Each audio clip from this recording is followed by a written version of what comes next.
దీని వెనక ఒక కుట్ర ఉందేమో అని నాకు అనుమానం. రైట్, బషీర్ గారు కంటిన్యూ చేద్దాం. ప్యానెల్లో మిగతా వాళ్ళు కూడా ఉన్నారు, వాళ్ళ దగ్గరికి వెళ్ళే ప్రయత్నం చేస్తాను. మనతో పాటు డాక్టర్ జి వెంకటేశ్వరరాజు, వేశ్వి నాయకులు, అలాగే బండారు రామ్మోహన్ అనలిస్ట్ కూడా మనతో పాటు లైవ్లో జాయిన్ అవుతున్నారు.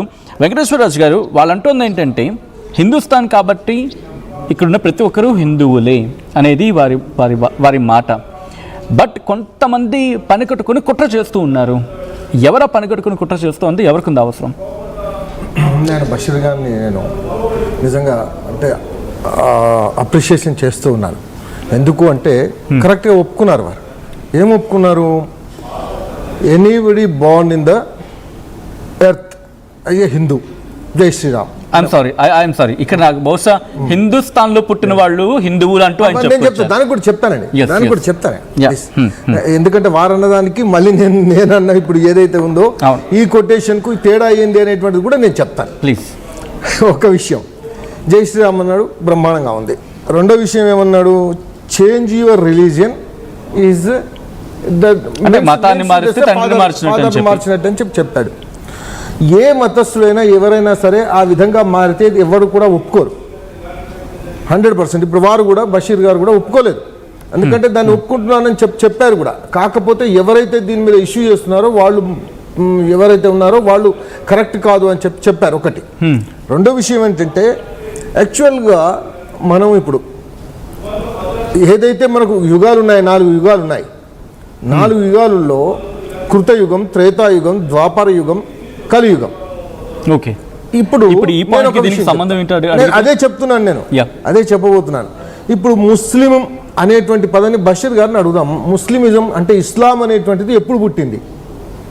దానికి ఆరిజిన్ ఎప్పుడు, ఏ సంవత్సరం క్రితం వచ్చింది, ఎన్ని సంవత్సరాల క్రితం వచ్చింది? క్రిస్టియానిటీ ఎన్ని సంవత్సరాల క్రితం వచ్చింది?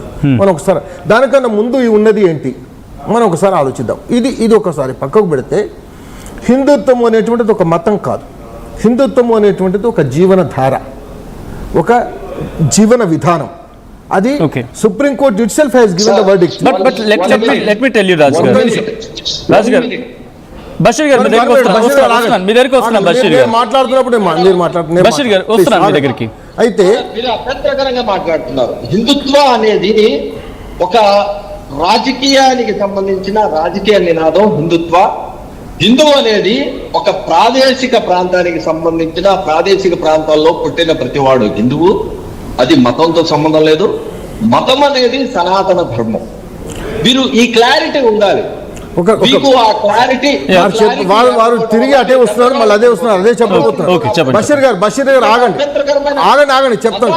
మీరు ఆగండి, నేను చెప్తున్నాను ఆగండి. మీరు కరెక్టే వచ్చారు, మీరు కరెక్ట్గా చెప్పారు. హిందుత్వం అనేటువంటిది supreme court itself has given the verdict. మీరు తెలుసో తెలియదో కానీ supreme court itself has given the judgement that supreme court ఏది మతం, హిందుత్వం అనేటువంటిది ఒక మతం కాదు, ఒక జీవనధార, ఒక జీవన విధానము అనేటువంటిది మీరు చూసిండొచ్చు.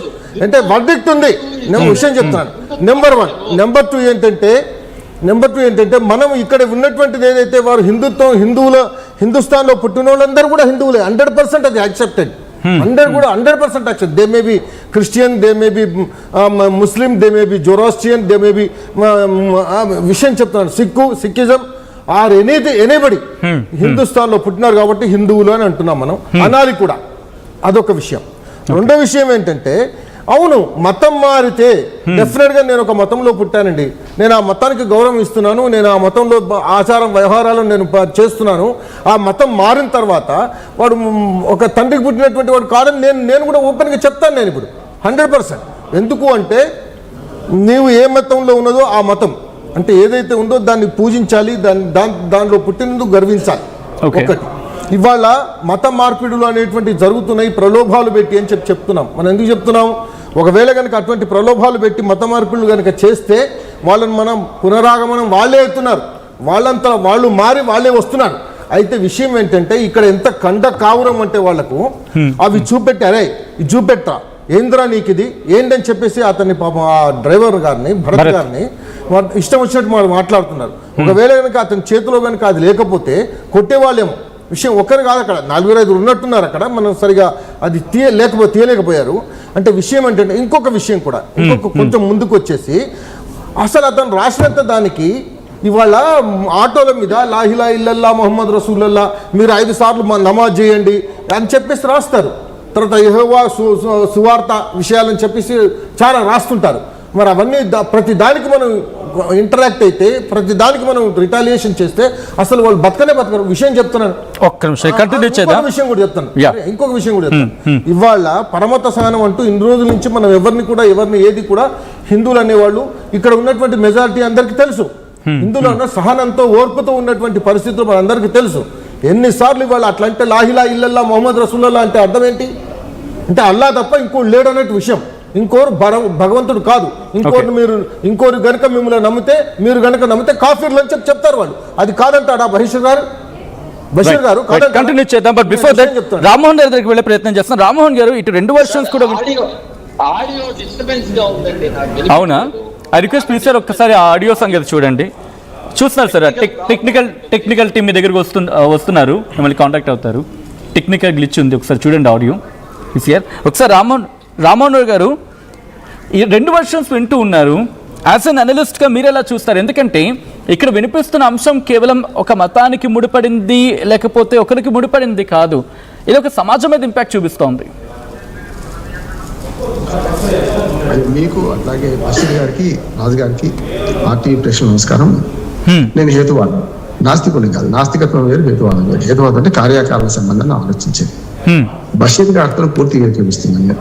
బషీర్ గారు చెప్పింది, రాజు గారు చెప్పింది వేరు వేరు కాదు. రాజు గారు కొంచెం దాడిపోయారు, కానీ నేనేమంటానంటే, రాజు గారు నా మంచి మిత్రుడు, నేనేమంటున్నానంటే బషీర్ గారు చెప్పేది నేను అంగీకరిద్దాం మొట్టమొదటి. అందులో ఈ శ్లోకంలో తప్పలేదనండి, నేను కొంచెం ప్రిపేర్ అయ్యి వచ్చాను. యాక్చువల్గా బషీర్ గారు అన్నట్టు సాయిబాబా, షిరిడి సాయిబాబా చెప్పింది అదే కదా.